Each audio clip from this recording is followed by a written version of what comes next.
আমাদের প্রথম প্রশ্ন খুব গুরুত্বপূর্ণ প্রশ্ন, একটু খেয়াল করে পড়বেন।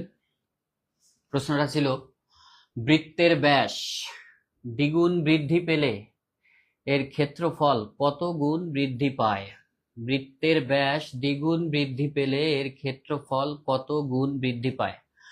সমাজসেবা অধিদপ্তরের হাউস প্যারেন্ট কাম টিচার 2018-তে এই কোশ্চেনটা এসেছিল। সমাজ সেবা অধিদপ্তরের আন্ডারে একটা পরীক্ষা, বৃত্তের ব্যাস দ্বিগুণ বৃদ্ধি পেলে এর ক্ষেত্রফল কত গুণ বৃদ্ধি পায়। এটা আসলে অনেকে মনে করে বৃত্তে নিয়ে ভীতি থাকার কারণে ওই যে অনেকে কমেন্ট করে দিচ্ছে 4 গুণ। আফসানা আঞ্জুম লিজা বলেছে 4 গুণ। আচ্ছা, আপনারা কমেন্ট করতে থাকেন। মিতা সরকার বলেছে সি 4 গুণ। আমরা একটু দেখি এই ধরনের কোশ্চেন আর কি কি কোশ্চেন আছে, কিভাবে খুব ইজিলি করা যায়।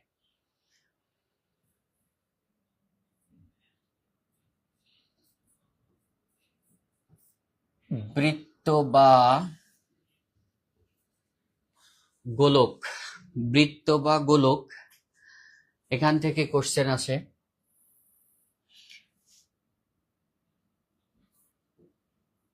এর ব্যাসকে প্রকাশ করা হয় 2r দ্বারা, ব্যাসার্ধকে প্রকাশ করা হয় r দ্বারা,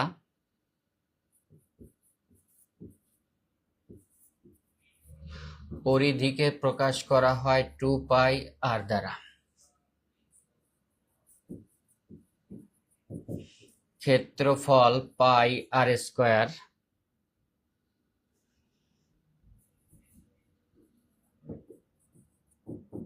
আয়তন 4/3πr³। বৃত্ত আর গোলক সম্পর্কে যাদের একটু আইডিয়া কম আছে তাদের উদ্দেশ্যে বলছি। বৃত্তের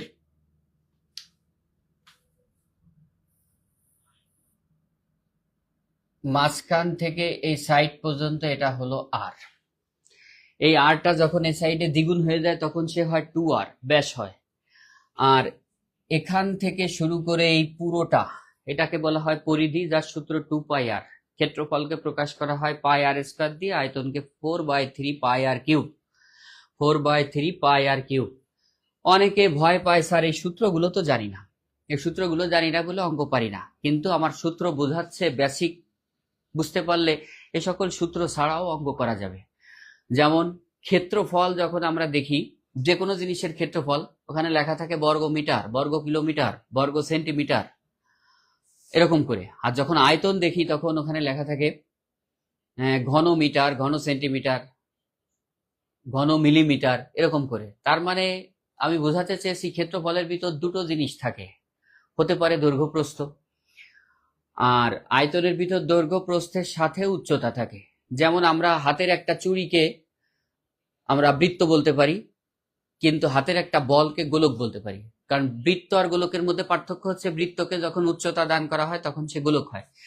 এই জন্য বৃত্ত থেকে যখন গোলক হচ্ছে তখন এটা r² থেকে এটা হয়ে গেছে কিউব। সুতরাং একটা জিনিস ভাবলে হবে যে আয়তনের ভিতর 3টা জিনিস থাকবে আর ক্ষেত্রফলের ভিতর 2টো জিনিস থাকবে। এটা জানলে অনেক প্রশ্নের অ্যান্সার দেওয়া যাবে। বৃত্তগুলোকের সাথে আমি বর্গ আর ঘনকের বিষয়টাও ক্লিয়ার করে দেবো, একটু খেয়াল করবেন। এই যে বৃত্তের ব্যাস, এর ভিতরে আর আছে, বৃত্তের ব্যাসার্ধ এর ভিতরে আর আছে, পরিধি এর ভিতরে আর আছে। সুতরাং এই 3টা সেম, একই, এই 3টা একই। কিন্তু ক্ষেত্রফলে যে r² হয়েছে, তার মানে যা ছিল তার বর্গ হয়েছে, আয়তনে এটা কিউব হয়েছে। সুতরাং মানে যা থাকবে তার কিউব হবে। সুতরাং এই অ্যান্সারগুলো সূত্র পুরোপুরি না জেনেও করা সম্ভব। যেমন যদি কখনো বলে এই যে বৃত্তের ব্যাস দ্বিগুণ, ব্যাস ব্যাসার্ধ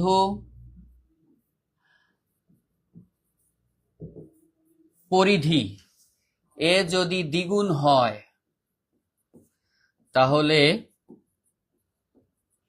ক্ষেত্রফল ওই 2-এর স্কয়ার 4 গুণ হবে, আর আয়তন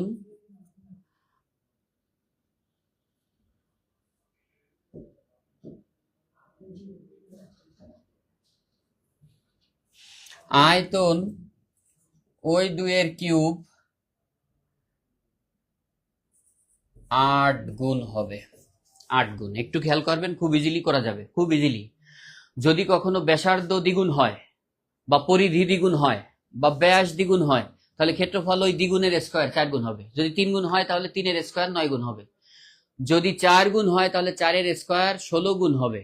5 গুণ হলে 5 এর স্কয়ার 25 গুণ হবে। আর আয়তনে যে ওইগুলোর কিউব হবে, ওইগুলোর কিউব মানে এই যে এই সম্পর্কগুলোর এই সূত্রের এই সাইডটা না নিলেও হবে, শুধু আর আর আর এখানে আর স্কয়ার আর কিউব এটা মিলাইলে হয়ে যাবে। যদি কখনো বলে আয়তন 27 গুণ হলে ব্যাসার্ধ কয় গুণ হয়েছিল, তাহলে উল্টো ভাবে যেতে হবে। এই 27 মানে কার কিউব? 3 এর কিউব। তখন ধরে নিতে হবে ওটা ব্যাসার্ধ বা ব্যাস 3 গুণ হয়েছিল, ব্যাসার্ধ বা ব্যাস 3 গুণ হয়েছিল। সুতরাং আমি জাস্ট বললাম যে যে কয় গুণ বলবে ক্ষেত্রফলে গেলে তার স্কয়ার, আয়তনে গেলে তার কিউব। শুধু এরকম ক্ষেত্রে না, বর্গ আর ঘনকের ক্ষেত্রেও এই ধরনের অঙ্ক করা সম্ভব। আমি আর একটু দেখাবো।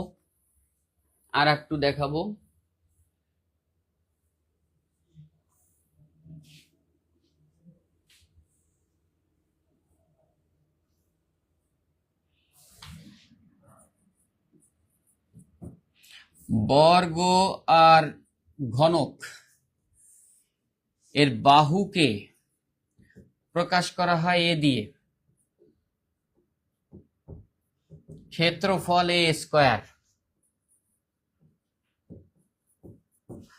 আয়তন এ কিউব। তার মানে এখানেও একই সিস্টেম। পরিসীমা যদি বলে, এর সূত্র বলতে পারি 4a। বৃত্তের ক্ষেত্রে পরিধি বলছিলাম, আর বর্গের ক্ষেত্রে বলতেছি পরিসীমা। এখানে বাহু যদি এ হয়, ক্ষেত্রফল জাস্ট স্কয়ার, আয়তন জাস্ট কিউব, আর পরিসীমা 4a। কিন্তু মজার বিষয় আছে, এখানে এ আছে, এখানে এ স্কয়ার আছে, এখানে এ কিউব আছে, এখানে কিন্তু এ আছে। সুতরাং এই দুটো কিন্তু মিল। তার মানে যদি কখনো বলে বর্গের বাহুকে 4 গুণ করলে পরিধি বা পরিসীমা কয় গুণ হবে, তাও 4 গুণ হবে। যদি বলে বর্গের বাহুকে 3 গুণ করলে পরিসীমা কয় গুণ হবে, পরিসীমাও 3 গুণ হবে। কিন্তু এখানে বিষয় হচ্ছে, যদি আয়তনের কথা বলে তাহলে ওই 3 এর কিউব মানে 27 গুণ। আর যদি ক্ষেত্রফল বলে তাহলে ওই 3 এর স্কয়ার 9 গুণ। এরকম করে বাড়তে থাকবে। সুতরাং আমি বুঝাতে চেয়েছি, বৃত্তের এই যে ব্যাস না বলে যদি ব্যাসার্ধ বলতো, পরিধি বলতো, তাও যে অ্যান্সার হতো। আর এখানে ব্যাস বলেছে, তাও সেই একই অ্যান্সার হবে। যদি বলে বৃত্তের ব্যাস দ্বিগুণ হলে ব্যাসার্ধ কয় গুণ হবে, ব্যাসার্ধ দ্বিগুণ, পরিধিও দ্বিগুণ হবে। কিন্তু ক্ষেত্রফলে যে স্কয়ার হবে, আয়তনে কিউব হবে। এই কোশ্চেন নিয়ে আর কারোর সমস্যা থাকলে বলতে পারেন। অনেকে কমেন্ট করে রাখছে, সময় লিপিকর শেয়ার, মল্লিকা শিল্পী শেয়ার ডান, সময় লিপিকর বলেছে 1 এর 3। জাস্ট এটা আমরা কমপ্লিট করছি, এটা নিয়ে অনেকক্ষণ আলোচনা করলাম। পরবর্তী কোশ্চেন,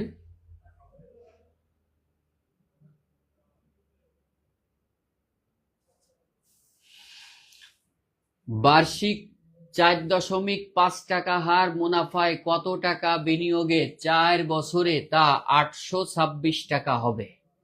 একটু খেয়াল করবেন, বার্ষিক 4.5 টাকা হার মুনাফায় কত টাকা বিনিয়োগে 4 বছরে তা 826 টাকা হবে। 826 টাকা, তার মানে 826 টাকার মধ্যে কিন্তু সুদও আছে, আসলও আছে। সুতরাং এখানে একটা কথা বলা নাই, তারপরও আমাদের ধরে নিতে হবে এটা হচ্ছে কম্পাউন্ড ইন্টারেস্টের ম্যাথ। কম্পাউন্ড ইন্টারেস্ট অনেকে ভয় পায়। কম্পাউন্ড ইন্টারেস্টকে সি দিয়ে প্রকাশ করা হয়। সির মধ্যে আসলে পিও থাকে, আইও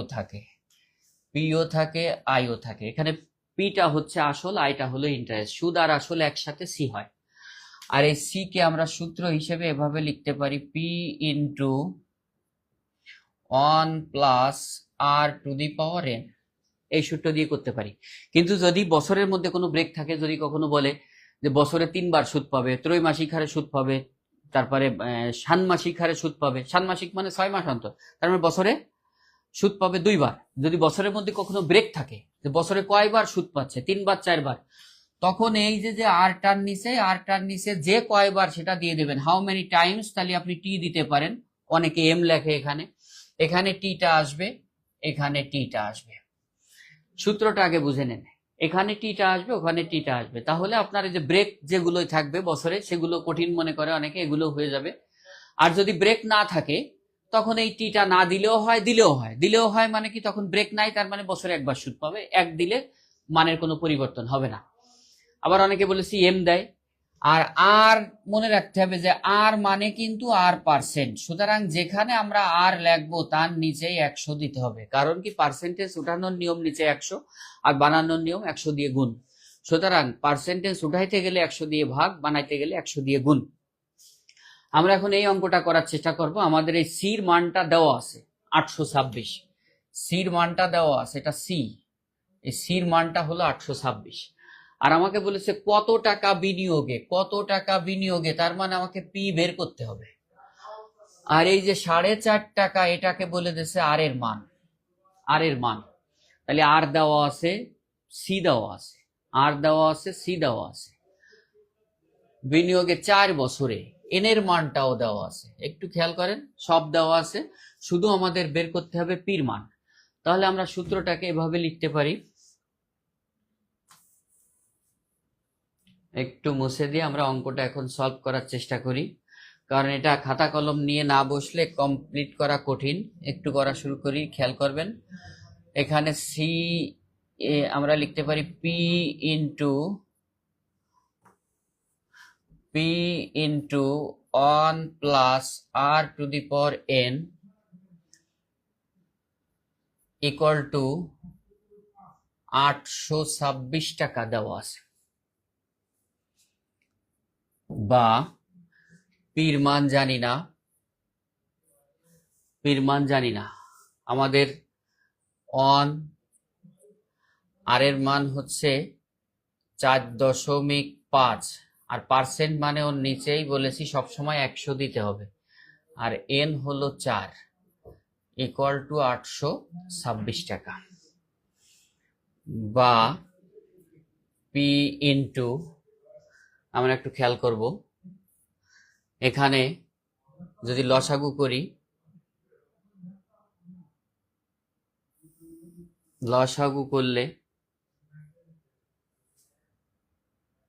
একটু খেয়াল করি, আমাদের অঙ্কটা আর একটু পড়ে দেখি। বার্ষিক 4% এত টাকা, কত টাকা বিনিয়োগে 4 বছরে তা 826 টাকা হবে। তার মানে এটা কম্পাউন্ড ইন্টারেস্টে আছে কিনা একটু খেয়াল করে দেখি, আমাদের আছে কিনা তাও বোঝা যাবে যদি আর এক লাইন করি। একটু খেয়াল করবেন, এটা হবে 100, সরি, লসাগু করলে এটা হবে 100, এখানে হবে 100, এটা 4.5, এখানে 826। একটু খেয়াল করব, তার মানে 4.5 পাওয়ার আছে, এখানে ভগ্নাংশ আছে, তার মানে এটা কিন্তু কম্পাউন্ড ইন্টারেস্ট ছিল না। আমি বুঝে নিলাম, কারণ কি কম্পাউন্ড ইন্টারেস্টে থাকলে অনেক সময় বলে দেয়, কিন্তু এখানে যেহেতু বলে নাই, তাহলে আমরা সরল সুদে করলেই পেয়ে যাবে। তার মানে আমরা কম্পাউন্ড ইন্টারেস্টের সুদ যেটা বলেছি এখানে বলে দিত, কিন্তু যেহেতু বলে দিই না, তাহলে আমরা আরো সহজে অঙ্ক করতে পারবো, আরো সহজে। আরো সহজে কিভাবে করতে পারবো? এভাবে করতে পারবো, কম্পাউন্ড ইন্টারেস্টের দরকার নাই, এটা আরো সহজে করা যাবে, আরো সহজে। সেটা হলো আমরা আসল, এটাকে ইজিলি আসল 100 ধরে নেব, আর বছর আছে 4, আর সুদের হার 4.5, তাহলে আমরা এটাকে লিখতে পারবো 100 টাকার 1 বছরের সুদ হলো 4.5 টাকা। অতএব আমরা এই 100 টাকার 4 বছরের সুদ বের করে নেব, 4.5 গুণ 4, 4.5 গুণ 4, তাহলে হবে হচ্ছে 9-18 টাকা হবে, আরো 18 টাকা। আর তাহলে সুদ আসল হবে 118, সুদ আসল 118 হলে আসল হবে 100 টাকা, সুদ আসল 1 টাকা হলে আসল 100/118, আর আমার সুদ আসল ছিল 826। একদম ইজিলি, অঙ্কের ধরন দেখে প্রথমে মনে হচ্ছিল এটা কম্পাউন্ড ইন্টারেস্ট, কিন্তু আসলে এটা সরল সুদেই ছিল। এ কাটলে 7 8 56, 7 বার যাবে, 7 8 56, হাতে 5, 7 1 7 5 12, হাতে 1 7 বার, 7 বার মানে 700 টাকা। তার মানে আমরা যত কঠিন মনে করেছিলাম অঙ্কটা তত কঠিন না। আমি প্রথমে এটা দেখে মনে করেছিলাম কম্পাউন্ড ইন্টারেস্টে দিছে কিনা, কিন্তু কম্পাউন্ড ইন্টারেস্টে দিলে ওরা বলে দিত, চাকরির পরীক্ষা সাধারণত বলে দেয়, যেহেতু বলে দিই নাই, আমি দেখলাম পরে ভগ্নাংশ আসবে, বুঝতে পারলাম এটা কম্পাউন্ড ইন্টারেস্টে নেই, এটা সরল সুদে ছিল। আর সরল সুদে আমরা আসলে 100 ধরে নিছি। আর সুদের হার কথাটার অর্থ হচ্ছে 100 টাকার 1 বছরের সুদ 4.5, তাহলে 1 বছর যদি 4.5 হয়, 4 বছরে 4 গুণ করলে হবে 18, আর সুদ আসল হলো 118। সুদ আসল 118 হলে আসলটা হবে 100, 1 হলে কত, আর আমাদের এখানে 826 হলে কত, এই 118 দিয়ে 826কে সরাসরি 7 বার কাটবে, 700 টাকা হবে। সুতরাং ইজিলি এটা হয়ে গেছে। কম্পাউন্ড ইন্টারেস্ট একটু ভয় পায় মানুষ, কিন্তু এটা কম্পাউন্ড ইন্টারেস্ট ছিল না, সরল সুদ ছিল। তাহলে এটা কেউ কমেন্ট করেছে কিনা?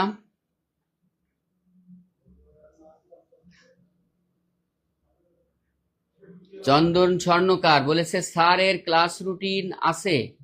আসলে ক্লাস রুটিন আছে, একটু ওই যে এডিটোরিয়ালের পেজে খেয়াল করলে দেখতে পাবা। চন্দন স্বর্ণকার, আমার স্টুডেন্ট, চাকরি পেয়েছো, ক্লাস রুটিন আছে। মনি মুক্তা 700 কমেন্ট করেছে, আমেনা বেগম 700 কমেন্ট করেছে। তাহলে এই অঙ্কটা অনেকে করেও ফেলেছে।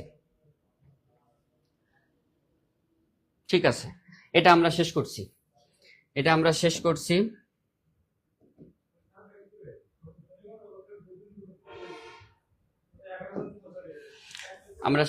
পরেরটায় যাই, পরেরটা দেখব। কোন সংখ্যাটি সবচেয়ে বড়? এই বড় ছোট ভগ্নাংশের বড় ছোট নির্ণয়ের 3টা পদ্ধতি আছে, একটু খেয়াল করবেন। 3টা পদ্ধতি আছে। একটা হচ্ছে সমহর পদ্ধতি, 2 নাম্বার হচ্ছে আর গুণন পদ্ধতি, 3 নাম্বার হচ্ছে দশমিক পদ্ধতি। আমি একটু বলবো কোনটা কখন যাব।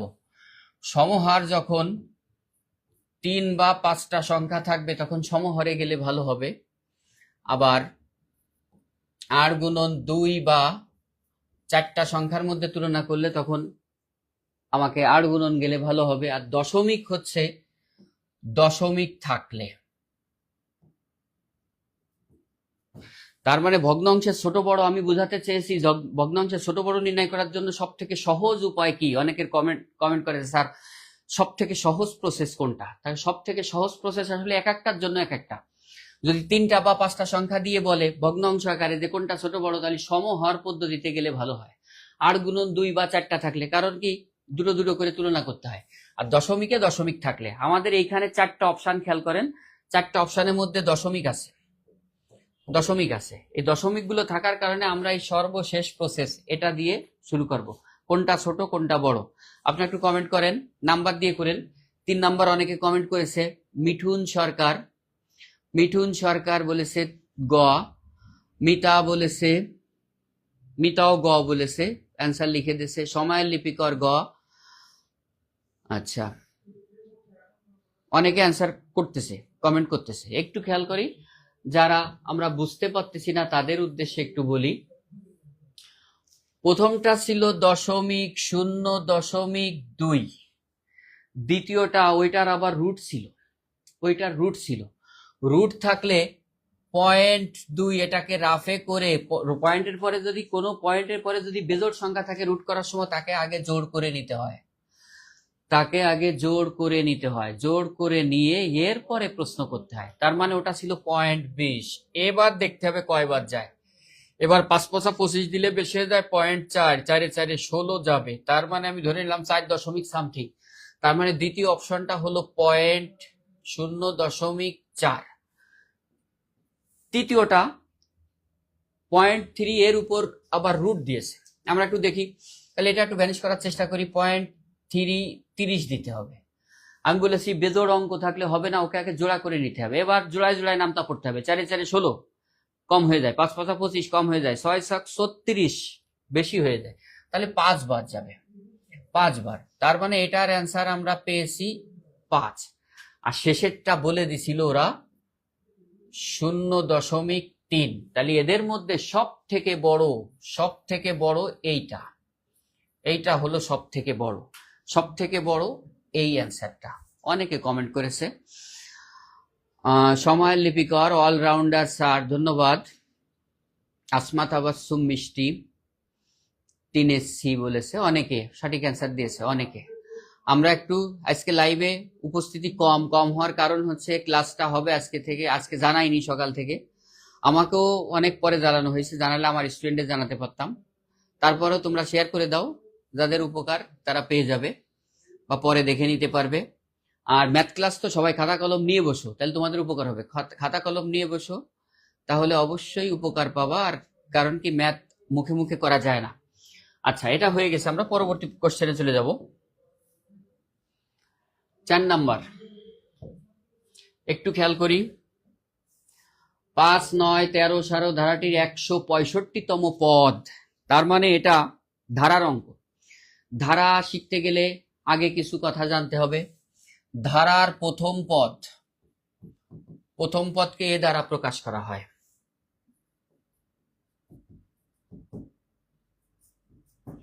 পদ সংখ্যাকে এন দ্বারা প্রকাশ করা হয়।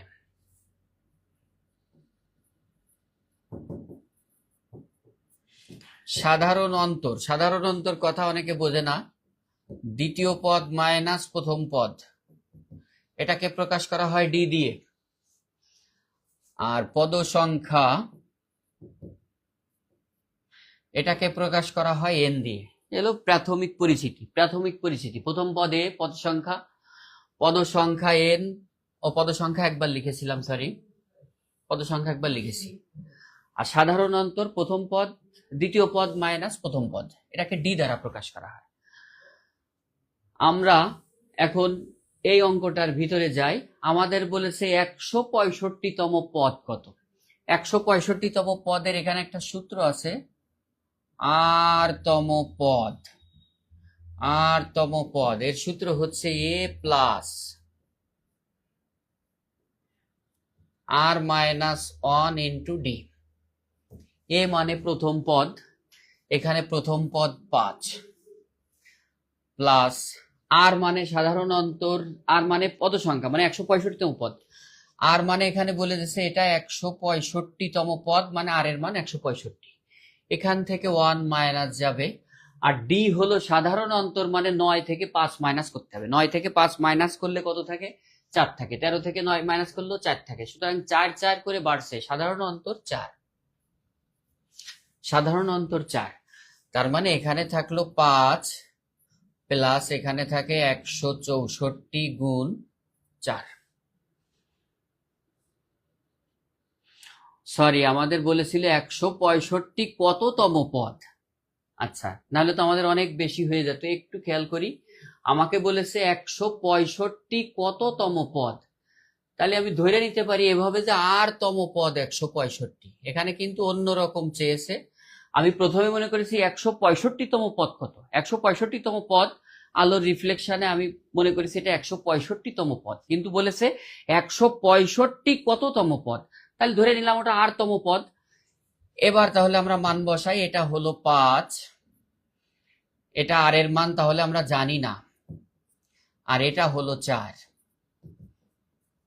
165। তাহলে এটা হবে 4r মাইনাস 4, 5 ওই পাশে যে মাইনাস হয়ে থাকবে 160, বা 4r ইকুয়াল টু এই 4 পাশে যে প্লাস হয়ে 164।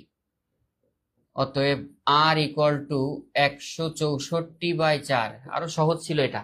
4 এ 4 16, 4 1 4, তার মানে 41। অনেকে করে ফেলেছে। মিঠুন সরকার 41, মিতা সরকার 41তম পদ। 41তম পদ। মিতা আর মিঠুন দুজনে ক্লাসে আছে, দুজনে করতেছে, খাতা কলম নিয়ে বসছে, বোঝা যাচ্ছে। ওরা দুজনই সঠিক অ্যান্সার দিয়েছে। সঠিক অ্যান্সার তোমাদের দুজনের 41তম পদ। আর যদি বলতো 165তম পদ কত, সেটাও বের করা যাইতো, একটু বড় হইতো। তা আমি একটু চেক দিয়ে নিলাম যে এত বড় তো দেওয়ার কথা না। আমাদের 165তম পদ চাইনি, বলেছিল 165 কততম পদ। এরপরেরটায় চলে যাব। 5 নাম্বার, টাকায় 6টি জিনিস ক্রয় করে টাকায় 4টি বিক্রি করলে শতকরা কত লাভ হবে? টাকায় 6টি জিনিস, টাকায় মানে 1 টাকায়, 1 টাকায় 6টি জিনিস ক্রয় করে টাকায় 4টি বিক্রি করলে শতকরা কত লাভ হবে? এই অঙ্কটা চাইলে ডিটেলসও করা যায়, চাইলে খুব শর্টকাটও করা যায়। যেহেতু অনলাইনে ক্লাস সবাই একটু শর্টকাট দেখার জন্য করে, আমরা একটু শর্টকাটই দেখাবো। মোবারক হুসেইন 41, আগেরটার অ্যান্সার। আসমা তাবাসসুম মিষ্টি, আগেরটার অ্যান্সার। মাহমুদা খাতুন, আগেরটার অ্যান্সার দিয়েছে 41। সবাই সঠিক অ্যান্সার দিয়েছে 41, সবার অ্যান্সার ঠিক হয়েছে। এটা এখন দেখি আমরা, টাকায় 6টি জিনিস ক্রয় করে টাকায় 4টি বিক্রি করলে শতকরা কত লাভ হবে। একদম শর্টকাটে করা যাবে। একজনের লোক 1 টাকা ইনভেস্ট করে 6টি জিনিস কিনতেছে এবং সে 4টি জিনিস বিক্রি করে তার 1 টাকা ইনভেস্টেড টাকা তুলে ফেলতেছে। তার মানে তার লস থাকতেছে না, 4টা বিক্রি করে তার ইনভেস্টেড 1 টাকা তুলে ফেলতেছে। তার মানে তার হাতে আরো থেকে যাচ্ছে 2টি। এই যে 6টি কিনে 4টি বিক্রি করলো, তার 2টি থাকলো, তার লাভ।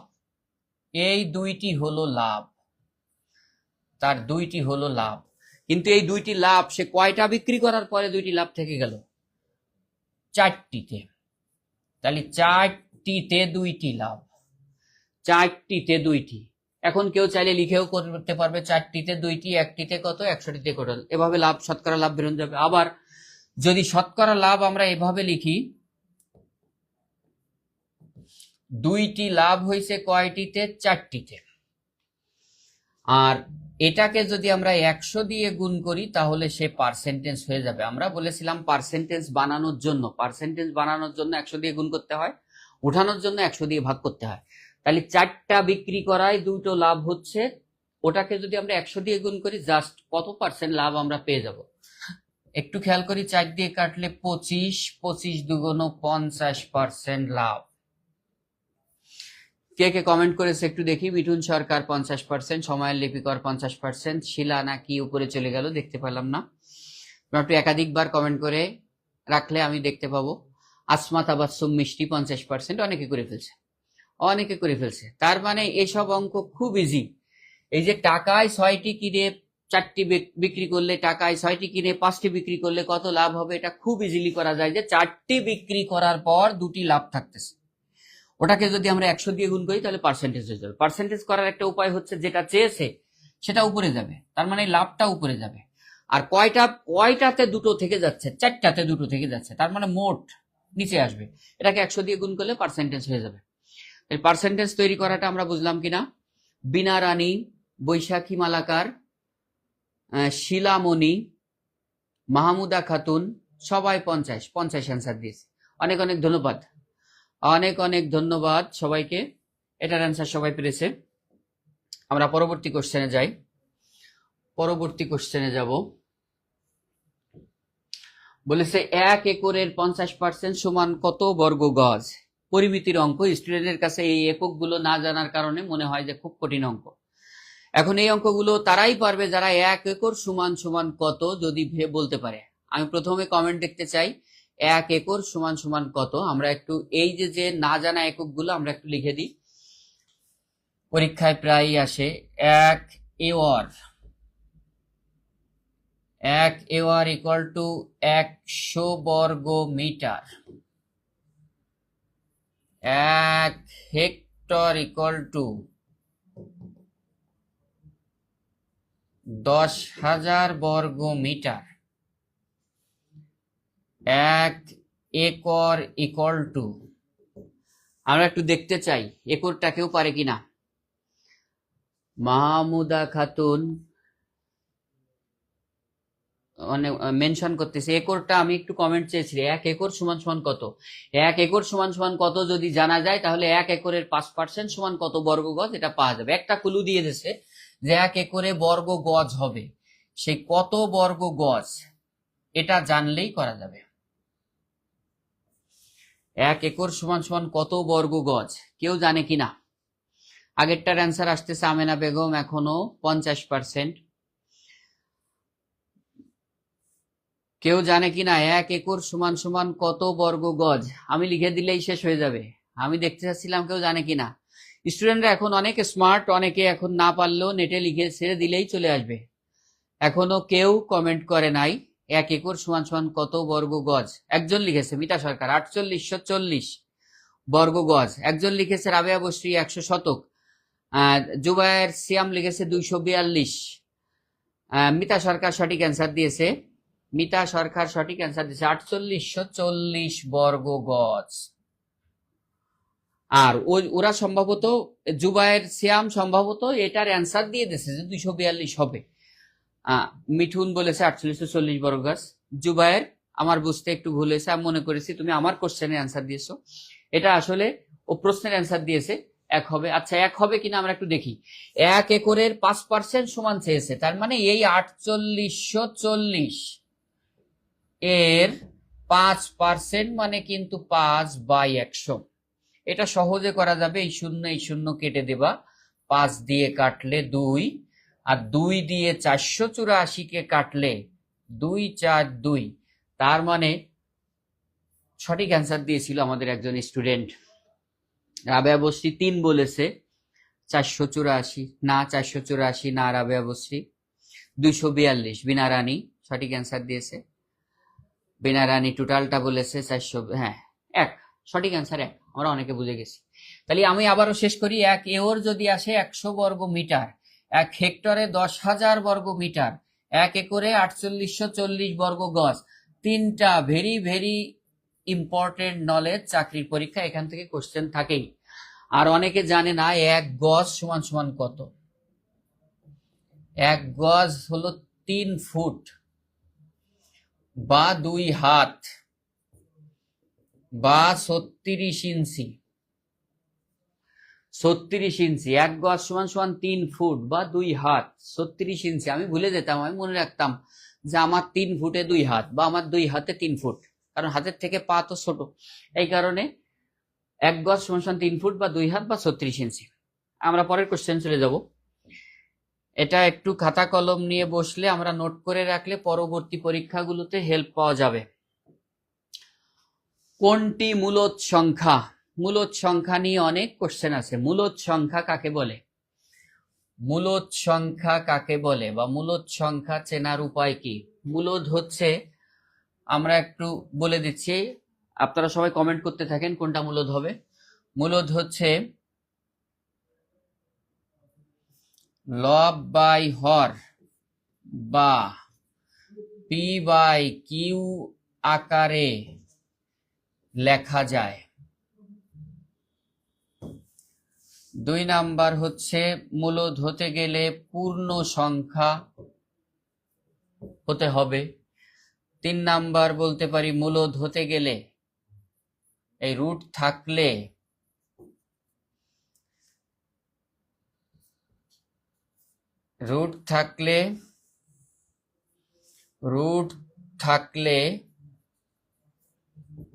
সেটা শেষ হবে মানে সেটা ভ্যানিশ হয়ে পূর্ণ সংখ্যার রূপ নেবে।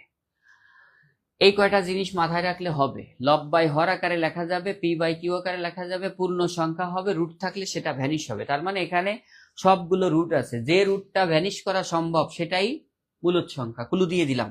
কমেন্ট করা যাক কত হবে অ্যান্সার। কমেন্ট করেছে মিঠুন সরকার 7-1, শাহনাজ রহমতুল্লাহ 7-1, মিতা সরকার 121, সময় লিপিকর 7-1, মাহমুদা খাতুন 121। তার মানে সবাই বুঝে গেছে এটা মূলদ সংখ্যা নাকি অমূলদ সংখ্যা। সবাই বুঝতে পেরেছে। আমাদের কমেন্টগুলো একটু হ্যাং করেছে, আমি দেখতে পাচ্ছি না। মনি আক্তার আবাস ঠিক আছে, দেখা যাচ্ছে। মনি মুক্তা 121, শিলামণি 121, মানে সবাই এটার কথা বলেছে। কারণ কি একটু খেয়াল করেন, 121-এর রুট করলে এটা 11 হচ্ছে, আর 11কে কিন্তু লেখা যায় 11/1। এজন্য আমরা বলেছিলাম সে পূর্ণ সংখ্যা হবে অথবা লব বাই হর আকারে লেখা যাবে। আবার বলেছিলাম রুট থাকলে ভ্যানিশ হবে। 11কে কিন্তু রুট করলে হয় না, 3 দশমিক সামথিং হবে, 3 দশমিক সামথিং হবে। এটার রুট করলে 1 দশমিক সামথিং হবে, মেলবে না। এটার রুট করলেও 1 দশমিক সামথিং হবে। তার মানে একমাত্র মিলেছে 121, এটাই হচ্ছে মূলদ সংখ্যা। তাহলে মূলদ সংখ্যা চিনতে গেলে আমাদের কয়েকটা কথা মনে রাখতে হবে। লব বাই হর আকারে প্রকাশ হবে, পূর্ণ সংখ্যা হবে, তারপরে রুট থাকলে সেটা ভ্যানিশ হবে। আর অমূলদ চেনার উপায় হচ্ছে মৌলিক সংখ্যার উপরে রুট থাকে অথবা এমন সংখ্যার উপরে রুট থাকে যেটা ভ্যানিশ হয় না, সহজ কথা। আর অমূলদের ক্ষেত্রে একটা কথা জানলে আর কিছুই জানা লাগে না, কারণ সকল প্রশ্নের অ্যান্সার ওখানে এসে থাকবে। অমূলদ, অমূলদ সম্পর্কে একটা কথা নোট করে নিতে পারেন। অমূলদ হচ্ছে অসীম দশমিক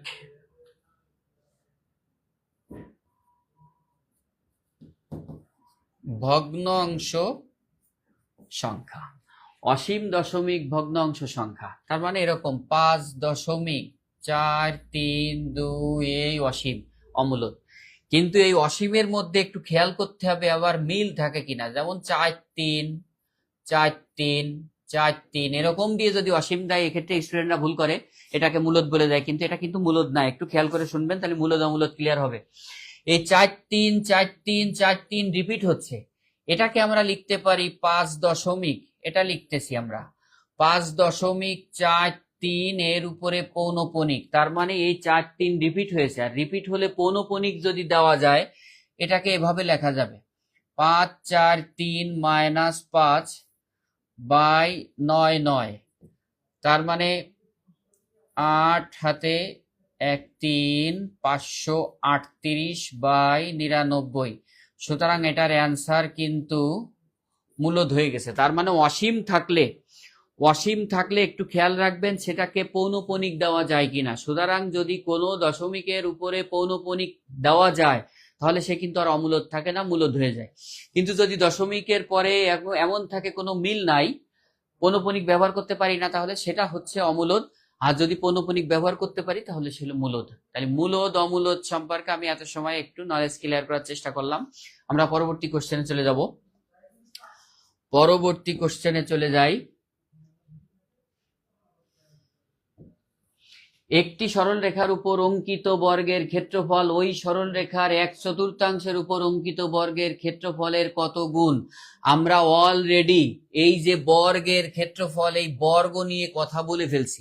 একটু আগে যখন বৃত্ত পড়াচ্ছিলাম ওর সাথে ক্লিয়ার করেছি, আপনারা যারা উপস্থিত ছিলেন।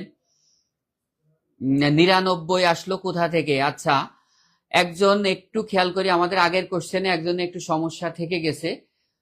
জুবায়ের সিয়াম, আসলে পৌনপণিক তোলার নিয়ম নিয়ে তোমার সমস্যা আছে, আমি তোমাকে একটু ক্লিয়ার করছি। পৌনপণিক তুলতে আমরা অনেকেই জানি না, যে স্যার পৌনপণিকটা আমার কাছে কঠিন লাগে। আমরা একটু আগের কোশ্চেনটা নিয়ে আরেকটু আলোচনা করি, কারণ সমস্যা থাকতে পারে। পৌনপণিক তোলার নিয়ম হচ্ছে, 1 নাম্বার হচ্ছে বিয়োগ করতে হয়, 2 নাম্বার হচ্ছে 9 বসাতে হয়, 9 বসাতে হয়, 3 নাম্বার হলো 0 বসাতে হয়, 0 বসাতে হয়। খাতা কলম নিয়ে বসবেন, তাহলে আপনাদের এই যে একটা কোশ্চেন থেকে যে আলোচনা দেখতেছেন পুরো চ্যাপ্টার ক্লিয়ার হয়ে যাবে এই সংক্রান্ত।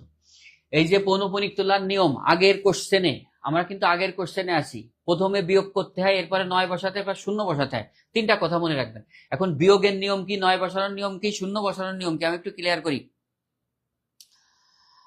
সময় লিপিকার, মাশাআল্লাহ অসাধারণ বোধগম্য ক্লাস হচ্ছে, অনেক অনেক ধন্যবাদ সময় লিপিকার তোমাকে। স্যার আপনি তো অলরাউন্ডার, কঠিন 2টা সাবজেক্টই কনসেপ্ট ক্লিয়ার করে দেন। আচ্ছা, মেহেদি হাসান, তোমাকে অসংখ্য ধন্যবাদ। আচ্ছা, আমরা একটু এটা ক্লিয়ার করি যে পৌনপণিক তুলতে হয় কিভাবে। 1 নাম্বার বলেছি বিয়োগ করতে হয়, 2 হচ্ছে 9 বসাতে হয়, 3 হচ্ছে 0 বসাতে হয়।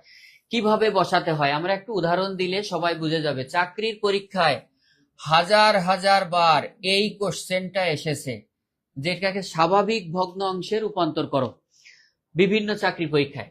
এটা একটা পৌনপণিক। তাহলে আমরা বলেছিলাম যে প্রথমে বিয়োগ করতে হয়। বিয়োগ করার নিয়ম হচ্ছে, প্রথমে লব হার আকারে লিখে পুরো সংখ্যাটাকে লবে লিখতে হবে 47। লেখার পরে পৌনপণিক যেখানে শুরু তার বামে যত যা থাকবে ভগ্নাংশ বা কোনো কিছু আমার মাথায় আনা যাবে না, সাতের এই যে পৌনপণিকের সাতের মাথার উপরে এর বামে যতটুক থাকবে তার পুরোটাই বিয়োগ করতে হবে, পুরোটা। যেমন এই 4 বিয়োগ করব আমি, আর যে কয়টা সংখ্যার মাথার উপরে পুটুলি বা পৌনঃপুনিক থাকবে সেই কয়টা 9 নিচে আসবে। একটু আগে আমার দুটো পৌনঃপুনিক ছিল, এজন্য দুটো 9 আমরা নিচে এনেছিলাম, কিন্তু এখানে একটা আছে এজন্য একটা 9 আনবো। তাহলে আমাদের দুটো রুল কিন্তু ক্লিয়ার, দুটো রুল ক্লিয়ার যে কত বিয়োগ করব আর কয়টা 9 বসাবো। পৌনঃপুনিক যে কয়টা সেই কয়টা 9, পৌনঃপুনিকের বামে যতটুক থাকবে ততটুকু বিয়োগ। আর শূন্য বসানোর নিয়ম হচ্ছে এই দশমিক আর এই পৌনঃপুনিক এর মাঝে যে কয়টা স্বাধীন অঙ্ক থাকবে, স্বাধীন মানে ফ্রি অঙ্ক যেগুলোর উপরে পৌনঃপুনিক নাই, সেই স্বাধীন অঙ্কগুলোর সমপরিমাণ শূন্য আমার এখানে দিতে হবে। তার মানে এখানে একটা স্বাধীন অঙ্ক আছে, একটা শূন্য, কিন্তু একটু আগে যেটা সলভ করেছিলাম ওটার কোনো স্বাধীন অঙ্ক ছিল না, এই জন্য ওটা আমরা শূন্য দিইনি। সুতরাং এটার অ্যান্সার হচ্ছে 43/90। যে প্রশ্ন করেছিলেন একটু ক্লিয়ার হবেন, এই যে 43/90। আরো একটা আমরা দিই 2.1245। আমি পৌনঃপুনিক দিলাম এইটা আর এইটার উপরে।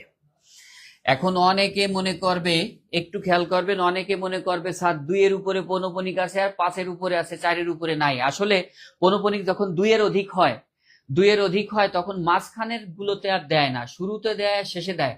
তাহলে এই সবগুলোর উপরে কিন্তু পৌনঃপুনিক আছে, 2, 4, 5, তার মানে 3টার উপরে পৌনঃপুনিক আছে। এটাকে আমরা তুলতে চাইলে পুরোটাকে আগে হরে লিখবো 21, 24, 5, মাইনাস হবে যেখান থেকে পৌনঃপুনিক শুরু হয়েছে ওর বামের টুক।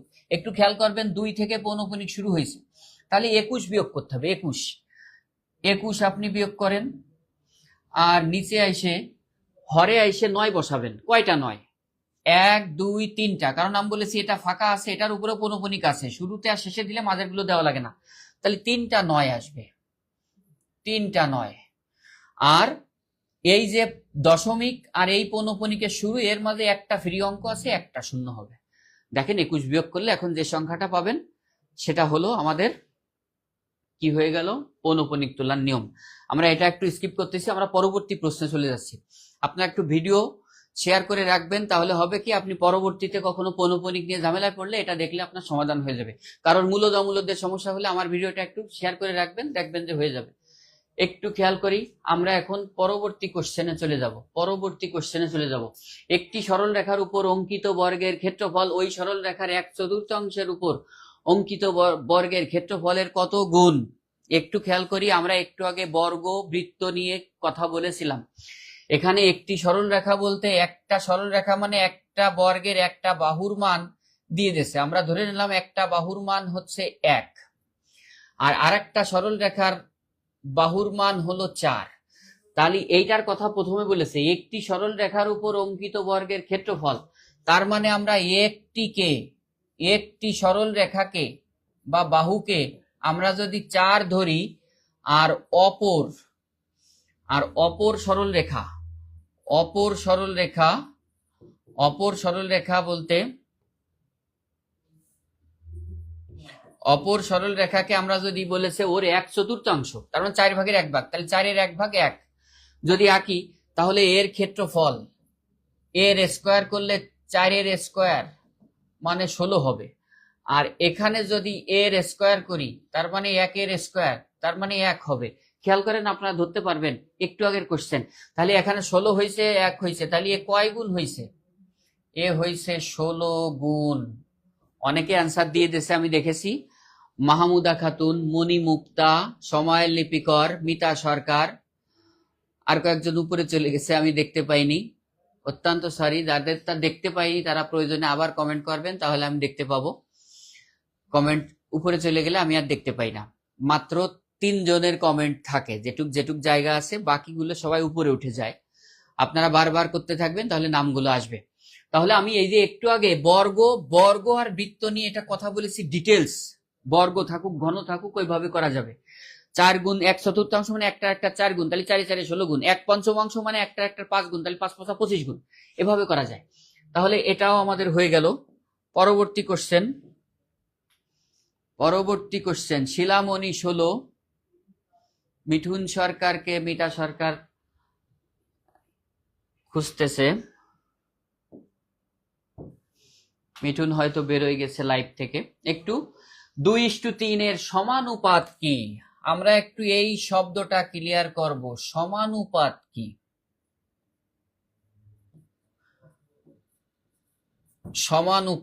সমানুপাত হচ্ছে সমান মানের অনুপাত। এক কথায় ক্লিয়ার, সমানুপাত মানে সমান মানের অনুপাত। এখানে বলেছে 2:3। 2:3 কে আমরা সমান মানের অনেক অনুপাত করতে পারি। যেমন উভয়কে 2 দিয়ে গুণ করে, উভয়কে 2 দিয়ে ভাগ করে, উভয়কে 5 দিয়ে গুণ করে, 5 দিয়ে ভাগ করে, উভয়কে 3 দিয়ে গুণ করে, 3 দিয়ে ভাগ করে। সুতরাং অনুপাতের নিয়ম হচ্ছে অনুপাতকে, উভয় পদকে একই জিনিস দিয়ে ভাগ বা গুণ করলে সমানুপাত বা সমান অনুপাত তৈরি হয়। একে যদি আমরা 2 দিয়ে গুণ করি তাহলে হবে 4:6। একে যদি কেউ 3 দিয়ে গুণ করে তাহলে তৈরি হবে 6:9। একে যদি কেউ 4 দিয়ে গুণ করে তাহলে তৈরি হবে 8:12। এই সবগুলো হচ্ছে সমানুপাত। তাহলে আমাদের সমানুপাত খুঁজতে গেলে একই জিনিস দিয়ে গুণ করতে হবে। যেমন 2, এখানে 2 ছিল, এখানে 16 দেছে, তার মানে 8 গুণ করেছে, কিন্তু পরেরটা 8 গুণ করলে 3 8 24 হয়, এটা হয়নি। এর পরেরটা 4, তার মানে একে 2 দিয়ে গুণ করেছে, তাহলে একে 2 দিয়ে গুণ করলে 6, তার মানে এটা উত্তর। তার মানে আমরা উত্তর পেয়ে গেছি। এভাবে করে সমানুপাত করা যায়। কিন্তু সমানুপাত অনেকের কনফিউশনের কারণ হতে পারে। সমানুপাতিক নামে একটা শব্দ আছে অনুপাতের চ্যাপ্টারে, সেটা কিন্তু সম্পূর্ণ আলাদা চ্যাপ্টার, এর সাথে মিলবে না। সমানুপাতিক কি জিনিস আমি একটু দেখাই দিই, এই কোশ্চেনটা শেষ করব। সমানুপাতিক কি জিনিস? সমানুপাতিক, তাহলে এটার অ্যান্সার আমরা পেয়ে গেছি। সমানুপাতিক হচ্ছে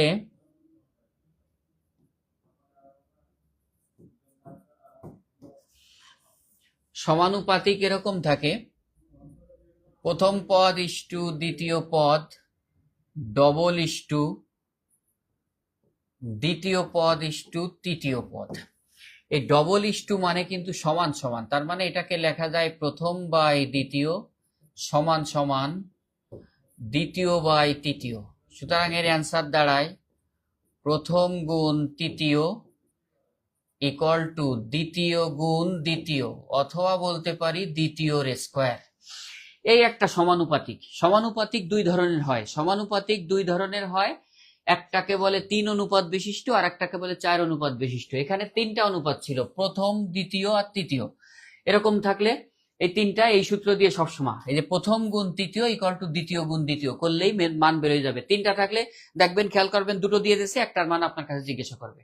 আর সমানুপাতিক আরো একটা আছে, যেটা হলো 4 রাশি বিশিষ্ট।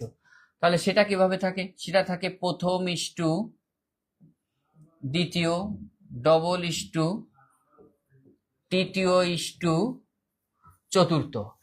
এটাকে লেখা যাবে প্রথম বাই দ্বিতীয়, এই ডবল ইস্টু মানে ইকুয়াল টু তৃতীয় বাই চতুর্থ। সুতরাং সিদ্ধান্ত এটা গুণ করলে প্রথম গুণ চতুর্থ, দ্বিতীয় গুণ তৃতীয়। 4 অনুপাত বিশিষ্ট যখন থাকবে তখন দেখবেন 3টার মান দিয়ে দিচ্ছে, আর একটা বলবে চতুর্থ অনুপাত কত বা তৃতীয় অনুপাত কত, এভাবে জিজ্ঞাসা করবে। তাহলে আমরা সমানুপাত আর সমানুপাতিক যে একই জিনিস না, এটা একটু ক্লিয়ার করার চেষ্টা করলাম। সমানুপাত মানে সমান মানের অনুপাত, সমান সংখ্যা দিয়ে গুণ বা ভাগ করলে সমানুপাত পাওয়া যায়। তাহলে এটা আমরা স্কিপ করছি, পরবর্তী কোশ্চেনে চলে যাব। 10 number, x plus y equal to 8, xy equal to 15 হলে x মাইনাস ওয়াই তার হোল স্কোয়ার ইকুয়াল টু কত? x মাইনাস ওয়াই তার হোল স্কোয়ার ইকুয়াল টু কত? এটা সূত্র দিয়ে করা খুব ইজি, আর কিছু করে না করেও অ্যান্সার করা যায়। আমরা কিন্তু অনেক সময় ব্রেনই খাটাই না, যে সূত্র জানি না স্যার, অঙ্ক পারি না, অঙ্ক ছেড়ে দিয়ে আসি। কিন্তু কমন সেন্স খাটালেও অনেক সময় অঙ্ক হয়, যে দুটো জিনিস যোগ করে আমাকে 8 বানাতে হবে, আর দুটো জিনিস গুণ করে আমাকে 15 বানাইতে হবে। কি কি হতে পারে ভাবেন, একটু ব্রেন খাটালেই, একদম ক্লাস 3-4 এর লেভেলের ব্রেন খাটালেও আপনি পেয়ে যাবেন যে দুটো জিনিস যোগ করলে 8 হবে, দুটো জিনিস গুণ করলে 15 হবে। যে কেউ সহজেই বুঝতে পারে যে স্যার এটা হবে তাহলে 5 আর 3 8, আর এটা হবে 5 গুণ 3 ইকুয়াল টু 15। তার মানে এক্স আর ওয়াই এর মান আমরা ধরতে পারি 5 আর 3। আর এখানে চেয়েছিল সেই 5 থেকে 3 মাইনাস করে এর স্কোয়ার, তার মানে থাকে কত? থাকে হচ্ছে 2। 2 এর স্কোয়ার করলে কত থাকে? 4। তার মানে ওটার অ্যান্সার ছিল 4। ওটার অ্যান্সার ছিল 4। 10 নম্বরে অনেকে বলে দিয়েছে অ্যান্সার, যে শিলামণি বলেছে 1, মণিমুক্তা বলেছে 4, মিতা সরকার বলেছে 4, অনেকে বলে দিয়েছে। সুতরাং কমন সেন্স কাজে খাটাই কিন্তু অঙ্ক করা যায়। আজ যদি কেউ যদি করেন যে স্যার আমার কমন সেন্স আমি অপচয় করব না, এটা আমি সেভ রেখে দেব, তাহলে কমন সেন্স সেভ করার জন্য তাহলে সূত্র প্র্যাকটিস করবেন। সূত্র প্র্যাকটিস হচ্ছে যে এক্স মাইনাস ওয়াই তার হোল স্কোয়ারের একটি সূত্র আছে। সূত্রটা হচ্ছে এক্স প্লাস ওয়াই তার whole square plus 4ab plus 4ab 4ab। আমাকে চেয়েছিল এক্স মাইনাস ওয়াই তার হোল স্কোয়ার, তাহলে এখানে হয় কত? ঠিক আছে তো, x plus y equal to 8, x y equal to 15, x minus y তার হোল স্কোয়ার ইকুয়াল টু কত? এক্স মাইনাস ওয়াই তার হোল স্কোয়ারের সূত্র লেখা যাবে এক্স প্লাস ওয়াই তার হোল স্কোয়ার মাইনাস 4ab। তাহলে এক্স প্লাস ওয়াই মানে হচ্ছে 8 এর স্কোয়ার 4 ইন্টু এক্স ওয়াই এর মান হলো 15, 8 8 64, এটা হয় 4 15 60। কত হয়? কত হলো? তো অনেক হয়ে গেল, 124 হয়ে গেল। 124 তো হওয়ার কথা ছিল না, মাইনাস হওয়ার কথা ছিল। এটা সরি, আমরা এখানে তো ভুল করেছি।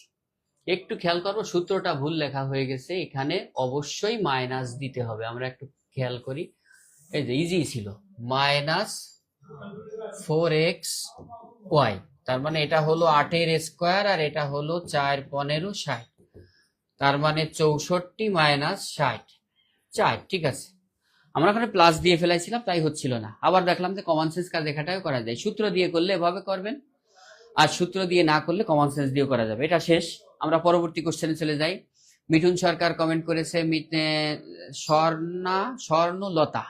স্বর্ণলতা কমেন্ট করেছে, সঠিক অ্যান্সার সবার।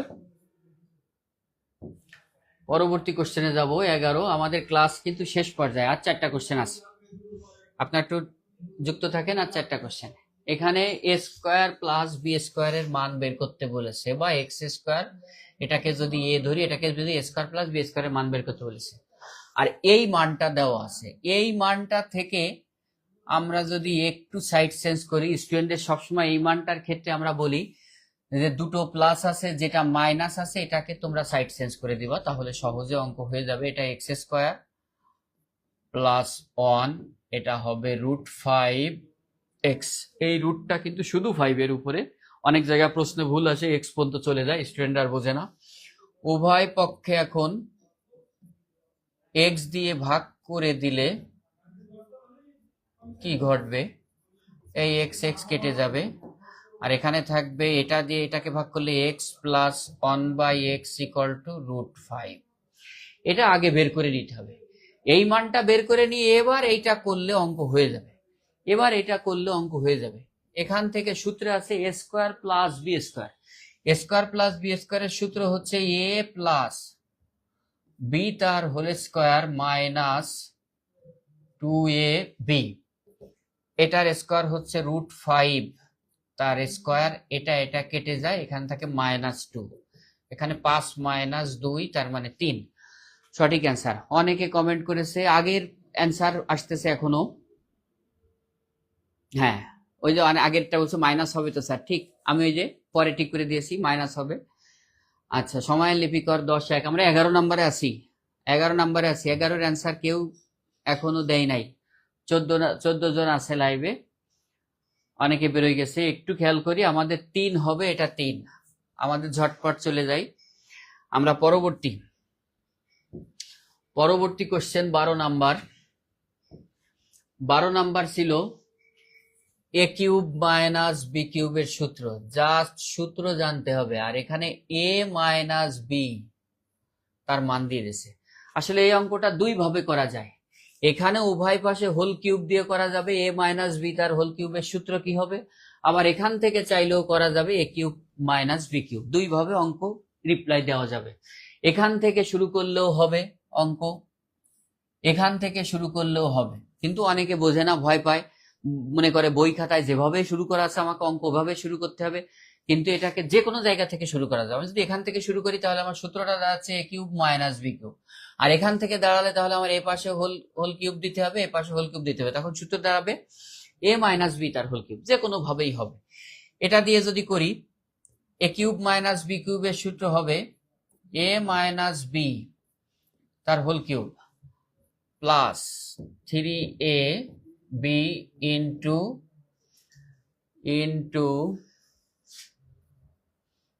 Into A minus B. এটুকের অ্যান্সার হচ্ছে 3 কিউব প্লাস এটা কেটে যায়, 3 ইন্টু 3 27, 9 36 অপশানে ছিল। 36 অপশন ছিল। মিঠুন সরকার করে ফেলাইছে, অনেক অঙ্ক করেছে। বৈশাখী মালাকার করে ফেলাইছে, মিতা সরকার করে ফেলিছে। হ্যাঁ, আর কেউ? এম এইচ আবদুল্লাহ, আমার দেখা অন্যতম সেরা গণিত শিক্ষক, কৃতজ্ঞ আবদুল্লাহ তোমার প্রতি। মিঠুন সরকার, তৃপ্তি ইসলাম প্রীতি 4। হ্যাঁ, আর কেউ? বিনা রানী, মাহমুদা খাতুন, সবাই সঠিক অ্যান্সার দিয়েছে সবাই। সময়ের লিপিকর, আসমা তাওয়াসুম মিষ্টি, সুরঞ্জিত হীরা স্যার 12 দাগে 36 হবে। ঠিক সুরঞ্জিত, তুমি ঠিক বলেছ। সুরঞ্জিত ঠিক। সুরঞ্জিত, অনেক অনেক ধন্যবাদ। পরবর্তী কোশ্চেনে চলে যাব। 13 নাম্বার, একটু খেয়াল করেন। আর দুটো কোশ্চেন আছে আমাদের।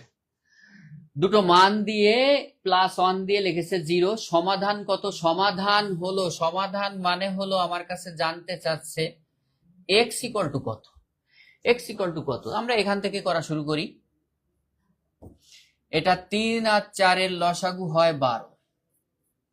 আপনারা যারা পারেন অঙ্ক করে কমেন্ট করতে থাকেন। কমেন্ট ভাসতে তো 1 মিনিট সময় লাগে, আমি অঙ্ক করার শেষে দেখে নেব। 3 4 12, এই 4 দিয়ে ভাগ করলে 3, এটা হবে thrice x মাইনাস 4x। আর এই 1টাকে ওপাশে নিয়ে যাই, -1। এখানে থাকে -x বাই 12 ইকুয়াল টু -1। বা যদি 8 গুণ করি, 8 গুণন করি, বা উভয় পক্ষে মাইনাস দিয়ে গুণ করি, উভয় পক্ষে মাইনাস দিয়ে গুণ করলে এটা হয়ে যাবে। অতএব সহজে x equal to 12। x equal to 12, ওই যে বলে দিয়েছে অনেকে, মিঠুন বলেছে 12। মাইনাস মাইনাস তুলে দিছি, মানে কি উভয় পক্ষে মাইনাস দিয়ে গুণ করলে ওটা রাখা লাগে না। এই মাইনাস ওই মাইনাস তুলে দিছি, এবার 8 গুণ করলে x ইকুয়াল টু 12। খুব ইজি প্রশ্ন ছিল। মিতা বলেছে 12, মিঠুন বলেছে 12, আর একজন এ শিলামণি 12, বৈশাখী মালাকার 4 মানে 12। হ্যাঁ, তারপরে তাহমিনা বেগম কি 13 বললো? 13 তো নেই, 12ই হবে। 13 অপশনে নেই। সময়ের লিপিকরও বলেছে সঠিক অ্যান্সার। এটা হয়ে গেছে। লাস্ট কোশ্চেন, লাস্ট না, আরো দুইটা আছে। 14 নাম্বার কোশ্চেন। একটি সমবাহু ত্রিভুজের ক্ষেত্রফল 26 বর্গ মিটার। ক্ষেত্রফল 26 বর্গ মিটার হলে, ক্ষেত্রফল দেওয়া আছে 26 হলে, বাহুর দৈর্ঘ্য চেয়েছে। বাহুকে প্রকাশ করা হয় এ দিয়ে। আপনারা পারলে কমেন্ট করে দেখেন। এটা একটু কঠিন, দশমিক আছে তো, তাই ক্যালকুলেটর ছাড়া বের করা কঠিন হবে। আর এর ক্ষেত্রফলের সূত্র হচ্ছে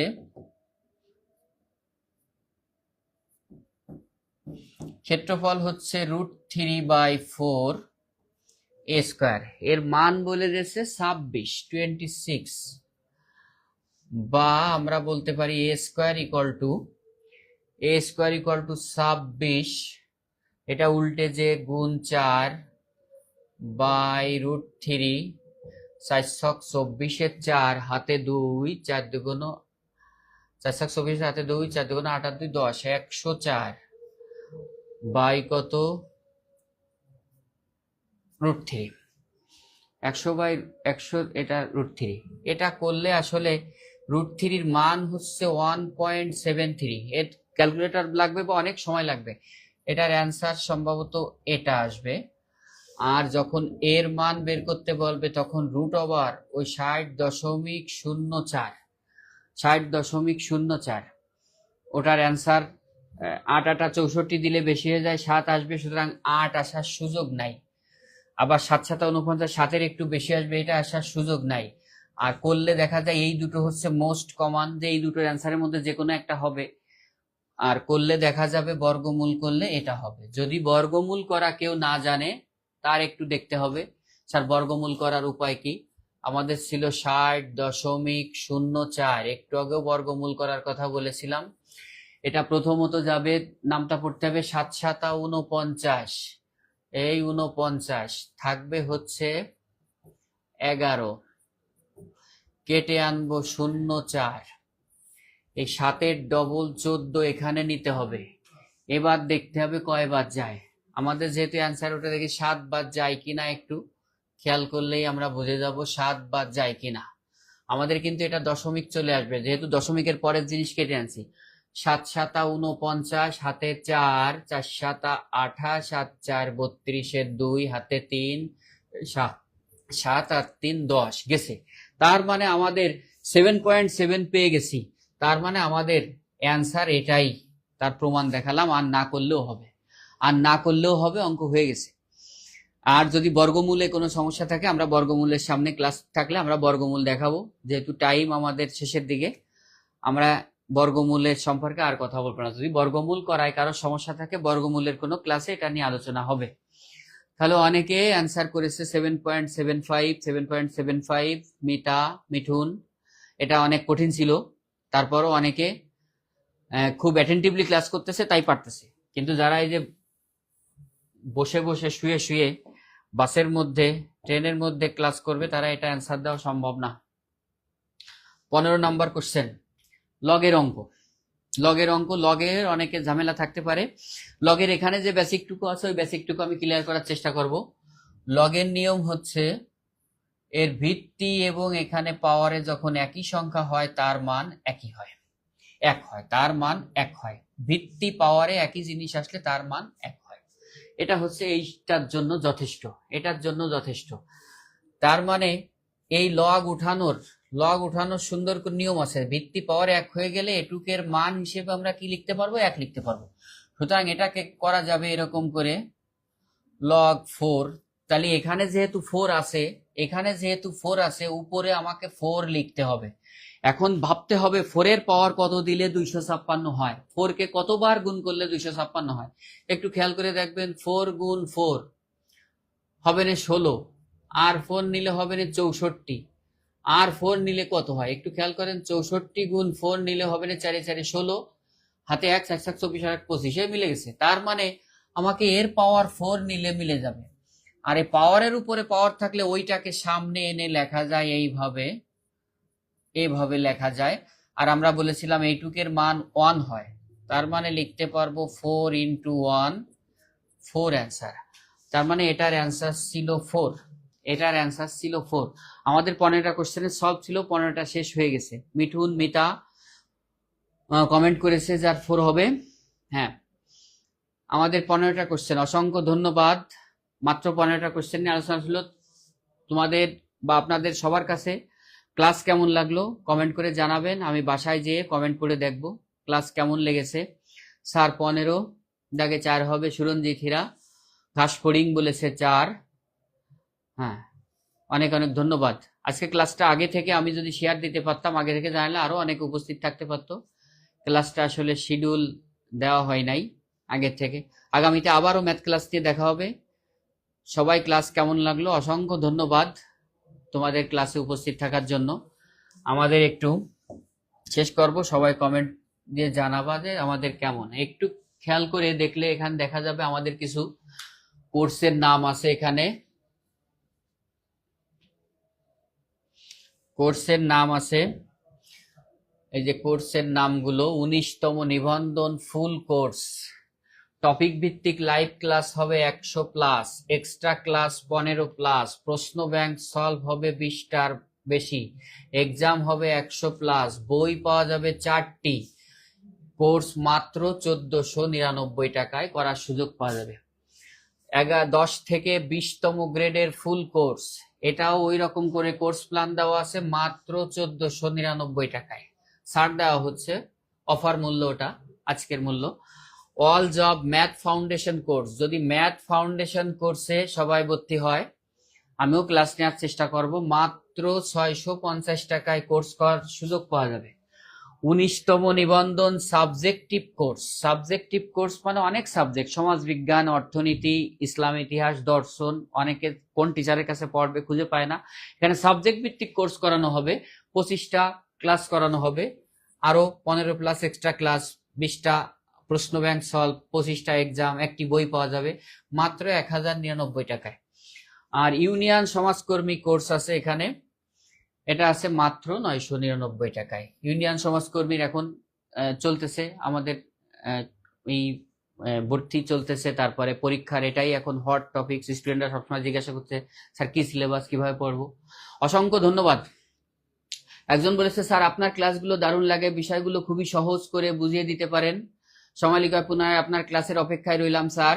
হ্যাঁ, আপনার ক্লাসে মডিফাই করার ভাষা আমার নেই, তবে এতটুকু বলতে পারি যে একটা মাইন্ড ম্যাপিং ক্লাস, একটা মাইন্ড ম্যাপিং ক্লাস। অসংখ্য ধন্যবাদ তোমরা যারা পজিটিভ কমেন্ট করেছো, অসংখ্য ধন্যবাদ। আমি এখন লাইভ থেকে বিদায় নেব।